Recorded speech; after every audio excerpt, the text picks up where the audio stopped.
सलाम, नमस्ते। आप सबका स्वागत है पारो वॉइस में। जैसे कि हमें पता है कि आजकल जो महिलाएं हैं वो हर फील्ड में बेहतर हैं। घर संभालने से लेकर पैसे कमाने तक महिला हर चीज में नंबर 1 है। पर हम देखते हैं कि जो महिलाएं हैं वो एक से दो काम ही करती हैं। पर आज जो हमारे साथ संगीता जी जुड़ी हुई है, ये आज अपने लाइफ के बारे में बताने वाली है। इन्होंने कैसे स्ट्रगल किया और ये एक साथ कितने काम करती हैं उसके बारे में बताएंगी। और आज की जो हमारी गेस्ट है वो संगीता जी हैं। संगीता जी नमस्ते। नमस्ते।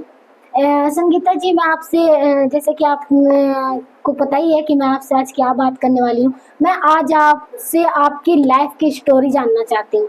आप कैसे यहाँ तक पहुँची, आपने कैसे क्या किया, उसके बारे में आप हमें कुछ बता सकती हैं? हाँ जी, सबसे पहले सभी को मेरा नमस्कार। मैं संगीता, गांव मुजाफत कला से, ब्लॉक प्रताप नगर और जिला यमुनानगर से। जी। मैं लड़की देहरादून से हूँ और बहू हरियाणा की। जी।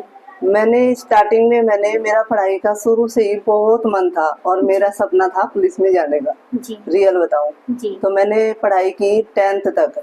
तो 10वीं में मेरे घर वालों ने मेरे से शर्त लगाई कि अगर तू पहले साल में पास हो गई तो आगे पढ़ाएंगे, वरना नहीं पढ़ाएंगे। क्योंकि घर में भाभी आ गई थी, फिर 100 बात होती है। भाभी ने बोला कि आगे नहीं पढ़ाएंगे। भाई ने बोला कि अगर पहले साल में निकल जाती है तो हम पढ़ाएंगे। जी। जी। तो मैं पहले साल में मेरी 10th होगी। उसके बाद फिर भी मना कर दिया। संगीता जी, आपने अपनी पढ़ाई के लिए भी देखो, यहाँ पे जो बहुत सारी ऐसी होती है महिलाएं जो पढ़ने में इंटरेस्ट नहीं दिखाती है, पर आप जो है उस टाइम पे भी अपनी पढ़ाई के लिए स्ट्रगल कर रही थी। हाँ जी, बहुत ज्यादा। मेरा शुरू से ही बहुत मन था पढ़ाई का और कुछ बनने का। जी। तो फिर मैंने 10th की। उसके बाद पहले साल में मैंने 10th की। फिर भी बोल दिया कि नहीं पढ़ेगी। फिर मैंने क्या करा, हमारी जून की छुट्टी पड़ती थी 1 महीने की। तो मैंने दिहाड़ी की। जी। तो मजदूरी की ताई और के साथ और पैसा इकट्ठा किया और कुछ मेरी स्कॉलरशिप आती थी वो इकट्ठी की मैंने। आपको जेडी पढ़ाई के लिए मतलब घर वालों ने क्या कहा आपका? कि उन्होंने पहले कहा ना, आपने बताया कि उन्होंने जो है पहले कहा कि अगर पहले नंबर पे पास हो जाती हो तो हम आगे पढ़ाएंगे। पर फिर भी आपको काम करना पड़ा। क्योंकि फिर भी मना कर दिया था कि अब और नहीं पढ़ाते लड़कियों को, इतना बहुत है, 10वीं बहुत है। फिर मैंने कहा नहीं, मेरा मन है, मुझे कुछ बनना है, तो मैंने आगे भी पढ़ना है। फिर मैंने जून की छुट्टियों में कुछ पैसे इकट्ठे किए, कुछ मेरी स्कॉलरशिप थी 10th की। तो मैंने फिर 11th में अपना एडमिशन कराया। उसके बाद मैंने ऐसे ही 11 किया और 12th किया। फिर मैंने बीए में एडमिशन लिया रेगुलर एडमिशन लेने के बाद फिर मैं साथ के साथ मैंने जॉब की। 3 साल जॉब की आपने? मैंने कंपनी में काम किया। कौन सी कंपनी?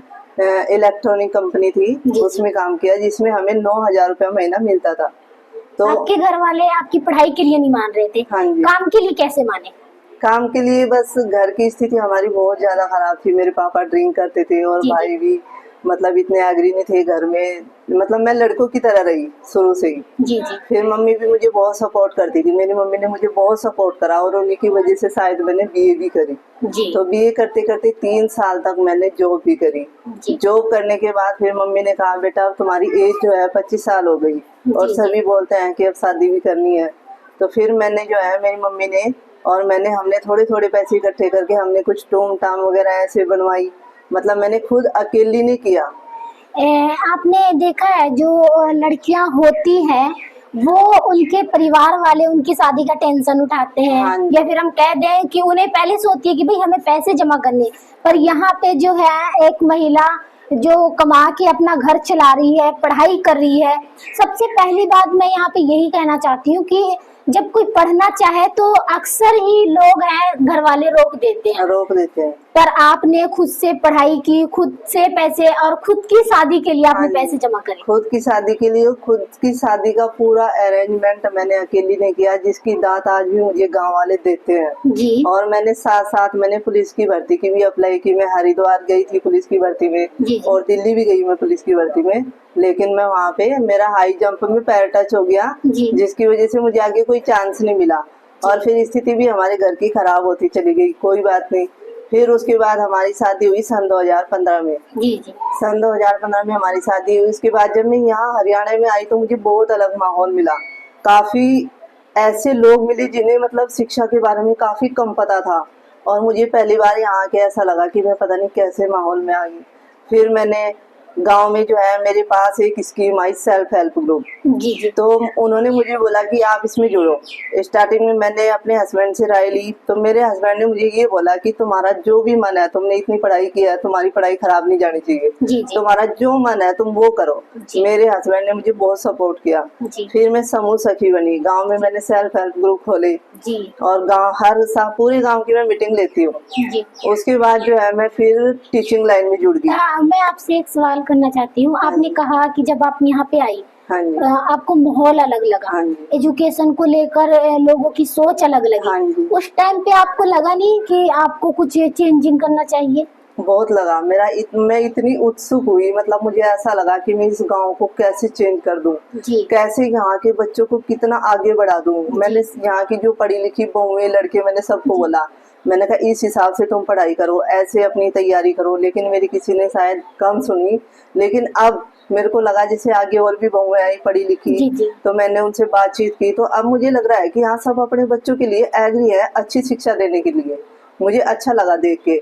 और मतलब मैं फिर उसके बाद मैं टीचिंग में जुड़ गई। यहीं पे एक स्कूल में स्टार्टिंग में मैंने जो है फ्री 2-3 महीने मैंने फ्री ट्यूशन पढ़ाई है, ताकि बच्चे शिक्षा ग्रहण कर सकें। आपने फ्री ट्यूशन पढ़ाया? फ्री। कितने बच्चे आते थे आपके पास? बच्चे मेरे पास ऐसे थे 20, 15, 25 इतने हो जाते थे यहाँ, क्योंकि यहाँ के माँ बाप ऐसे नहीं थे जो कहीं पे पैसे देके ट्यूशन पढ़ा सके। तो मुझे लगा क्यों ना, जब मेरे पास शिक्षा है तो ज्ञान बांटने से बढ़ता है। जी जी। तो मुझे लगा क्यों नहीं अब मैं यहाँ बच्चों को पढ़ाऊं और उन्हें शिक्षा दूं, ताकि और कुछ मैं कर नहीं पाई, कम से कम इतना तो कर सकती हूँ कि शिक्षा का योगदान कर सकती हूँ। बिल्कुल बिल्कुल। उसके बाद फिर जब यहाँ पे एक गवर्नमेंट स्कूल है, उन्हें पता लगा कि वो वहाँ पे फ्री ट्यूशन पढ़ाती है, तो उन्होंने मुझे टीचिंग के लिए बुलाया। फिर उन्होंने बोला कि हम स्टार्टिंग में 1500 रुपए महीना देंगे। मैंने फिर भी हाँ की, मैंने कहा कोई बात नहीं सर मैं लगूंगी। तो वहाँ पे हमारे ही बगड़ के बच्चे जाते हैं, ज्यादा से ज्यादा गरीब बच्चे जाते हैं। तो मुझे वहाँ अच्छा लगा लग के। उसके बाद उन्हें पता नहीं मेरे अंदर क्या महसूस हुआ, तो मतलब उन्हें मेरा चाल चलन या मेरा व्यवहार जो भी अच्छा लगा। तो वहाँ पे टीचर की बहुत ज्यादा कमी थी, तो उन्होंने मेरा नाम जो है मिड डे मील में चला दिया। मिड डे मील से मेरी सैलरी बढ़ जाती है अब 7,000 रुपए महीना, और मैं टीचिंग ही करती हूँ बच्चों को, जैसे मैथ भी पढ़ा देती हूँ, साइंस पढ़ा देती हूँ। आप इस लाइन में कितने सालों से हो, मतलब टीचिंग की लाइन में? टीचिंग लाइन में मेरे को 2.5-3 साल हो गए। 2.5-3 साल हो गए। उससे पहले आप ग्रुप चलाते थे? उससे पहले मैं ग्रुप ही चला रही हूँ। ग्रुप में काम करते हैं। ये सेल्फ हेल्प ग्रुप जो है, ये किस प्रकार से महिलाओं की मदद करती है? हाँ जी, सेल्फ हेल्प ग्रुप मेरे को इतना अच्छा सिस्टम लगा ना, बहुत ही अच्छा, खासकर गरीब के लिए। क्यों? क्योंकि गरीब लोग जो है, हमने देखा है, हम सोच तो लेते हैं हम पैसे इकट्ठे करेंगे, लेकिन कर नहीं पाते। तो हमने क्या करा, गांव में 10 लेडीज का एक ग्रुप बनाया, जिसमें हम 100 रुपया महीना इकट्ठा करते हैं, यानी 1000 रुपया महीना हमारा जमा होता है। 6 महीने के बाद सरकार हमें 20,000 रुपए फंड देती है RF। जिस 20,000 को हम 1% ब्याज पे हम यूज करते हैं, बारी बारी से हम सब यूज करते हैं। उससे क्या हुआ कि 20 महीने में हमने 20,000 रुपए उतारे, और 20 महीने में 20,000 हमारे अपने जुड़ गए, यानी हमारे अकाउंट में 40,000 हो गए। आज हमारी बढ़ोतरी इतनी है कि हमारे अकाउंट में 1 लाख रुपया है, जिससे हम क्या करते हैं, अगर किसी को 50,000 की जरूरत है हम देते हैं, किसी को 40 की जरूरत है हम देते हैं, 20 की जरूरत है, यानी छोटे से लेके बड़ा तक का लोन हम बेफिक्र होके बिना किसी शर्त के हम उन्हें देते हैं। और वो उन्हें अपनी पसंद की किस्त बांध लेते हैं, जैसे 500 रुपए महीना, 1000 रुपए महीना, 1500 रुपए महीना, जितना उनका मन है उतना बांध देते हैं, और उसी हिसाब से वो वापस कर देते हैं। ये जो कहते हैं ना, घरेलू महिलाएं होती हैं जो सोचती हैं कि हम पैसे बचा लें। हाँ जी। पर ऐसा है कि एक टाइम ऐसा आया था महिलाओं के पास बहुत सारे पैसे निकले, पर वो किसी काम के नहीं थे। हाँ जी। पर अब जो है, ये आपने बताया कि बैंक में जमा करना निकालना, ये उन महिलाओं के लिए है जो रोज की सेविंग करती है। ना भी तो महीने में कम से कम खुद के लिए 100 रुपया बचा लेती है। 100 रुपया महीना हमेशा बचा लेती है, जिसमें हम 3 लीडर बनाते हैं ग्रुप में, जो थोड़ी पढ़ी लिखी होती हैं, मतलब अकाउंट का काम कर सकती है। वो 3 लेडीज, मान लिया 10 में से किसी को जरूरत पड़ गई, हम एक रेजोल्यूशन बनाते हैं, और वो 3 लेडीज निकाल के घर पे लाके देती है उन्हें कहीं जाने की जरूरत नहीं होती। बहुत बढ़िया। उसके अलावा भी आपने कुछ किया हो? उसके अलावा बस ये मैं टीचिंग का काम करती हूँ। तो स्कूल की बात बताऊँ, मैं स्कूल में इतनी प्रॉब्लम आ गई थी कि यहाँ से टीचर जो है डेपुटेशन पे चले गए। जी। डेपुटेशन पे चले गए तो उसके बाद गांव की महिलाएं कहने लगी अब हमारे बच्चों का क्या होगा, हम कैसे पढ़ाएंगे, क्या करेंगे, प्राइवेट में हम नहीं पढ़ा सकते।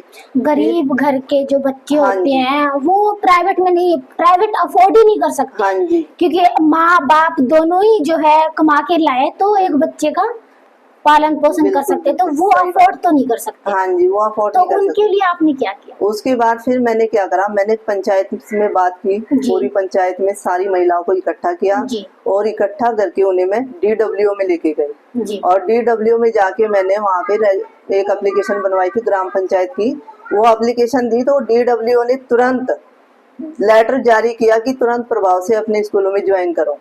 और हमारी एक ये DW के बारे में आप अच्छे से बता सकती हैं? DWO एक ऑफिस होता है जी। जहाँ पे टीचरों की डेपुटेशन की जाती है, यानी इस स्कूल से किसी दूसरे स्कूल में वो अपनी मर्जी से वहाँ से लेटर लिखवा के जा सकते हैं। जी। लेकिन हमने वहाँ से उनके लेटर जो है, जो उनके ऑर्डर हुए थे, वो हमने वहाँ जाके तुरंत कैंसिल करवा दिए। और कैंसिल करवाने के बाद तुरंत उन टीचरों को वापस बुलाया, जिसके लिए मुझे, मैं आपको दिखाती हूँ, एक ये ट्रॉफी मिली थी। जी। सम्मानित किया मुझे, और मेरे सेल्फ हेल्प जो ग्रुप है उसके लिए मुझे एक ही मेडल मुझे मिला था।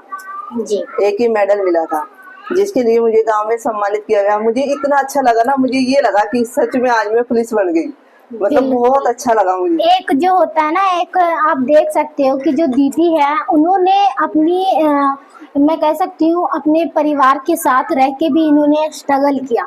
शादी के बाद भी इनके हस्बैंड का सपोर्ट था, फिर भी इन्होंने स्ट्रगल किया। और अब आप क्या कर रही हो? अब आप क्या सोचती हो कि अपने गांव को या फिर बच्चों को या फिर खुद को कैसे बदलना चाहती हो? हाँ देखो, मैं स्टार्टिंग में अपनी बात अभी बताऊं, कुछ महीनों की बात है। तो यहाँ पे जैसे पंच के वो आए थे फॉर्म, तो मुझे बोला गया कि तुम भी पंच के फॉर्म भरो, तुम्हें नॉलेज है। जी। तो मैंने बोला कि मैं राजनीतिक लाइन में नहीं जाना चाहती। जी। तो फिर उन्होंने मुझे बताया कि ऐसा है कि राजनीतिक लाइन गलत नहीं है, इसमें अच्छे लोगों को जोड़ा ही नहीं जाता। जी। ताकि किसी गरीब का भला ना हो जाए।